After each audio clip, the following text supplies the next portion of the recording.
platform offers you the possibility to network. For this, we have reserved a full section in the navigation. The networking supports you in enriching your business network, and it encourages easy interaction and engagement. On basis of your chosen interest in your profile, the platform generates some relevant networking suggestions for you. We have this overview in the button Relevant, and here we see all the different suggestions that would fit to my set of interests.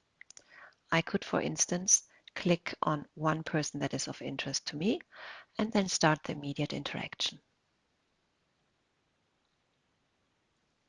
I could also start by finding new people.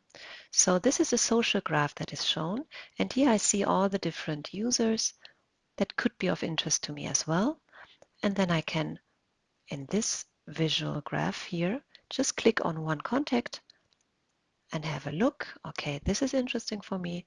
I can start a connect.